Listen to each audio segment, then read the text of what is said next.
Going to look at the French newspapers now. Elena is with us here on set as ever, and the first one you're talking about is to do with voting, isn't it?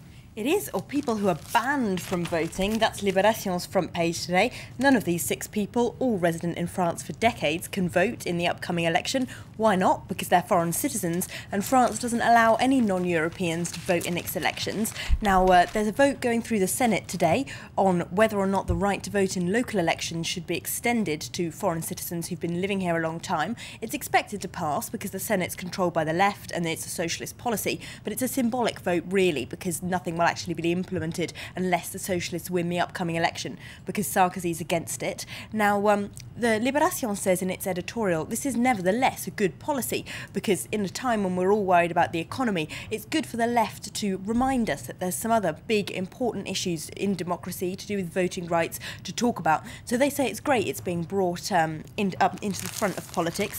Le Monde, though, here in their editorial on this front page, accuses both the left and the right of using this issue as a political football for decades. The socialists originally said that they would extend voting rights to foreigners in 1981 when Francois Mitterrand was elected. It never happened, so some of the foreigners they talk to aren't very impressed that it's been put off for so long, and the right, of course, the paper says, is using it to stir up the fear of immigration. They support the right then, but the right isn't keen.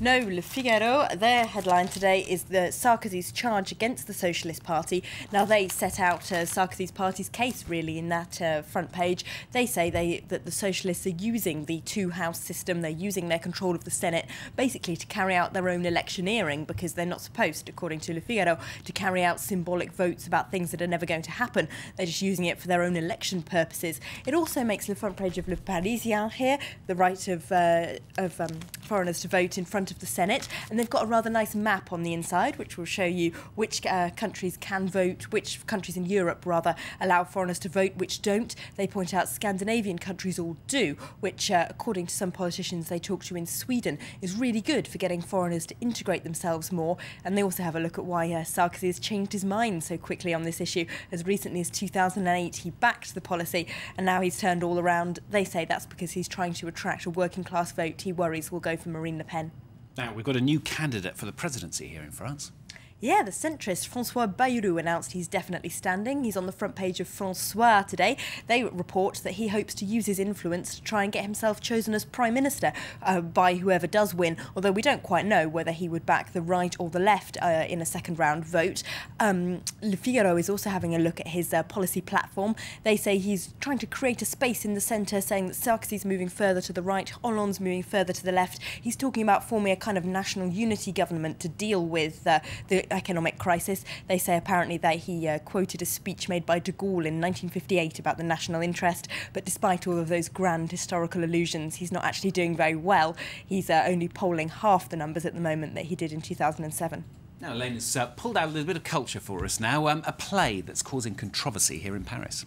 We've talked a bit already about this, haven't we, about the right-wing Catholics who've been blockading art galleries and theatres because they say the works being produced are anti-Christian. They're back they're blockading a play called Golgotha Picnic here in Paris, which has had to employ armed security guards because they're so worried about the danger of these demonstrators. Libération says it is a bit mysterious in such a secular country why the issue of supposedly anti-Christian artworks has suddenly become so controversial.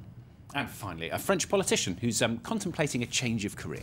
Yes, Eric Besson, the industry minister, he's here on the front page of Le Monde because apparently, according to people working within his office, he's leaving office after the next election. He spends all day on Twitter. That apparently Nicolas Sarkozy said that he's not doing any work, and he actually became an international scandal the other week when a secret tweet, well, a rather intimate tweet he meant to send to his wife ended up being made public. We remember that one. Well, yes, and according to the paper, that just shows how little work he's doing, and now apparently he wants to go into football and hopes to be chairman of his beloved Nice football club. Excellent. All right, Elena, thank you very much. That's Elena here with the French newspapers here on France 24.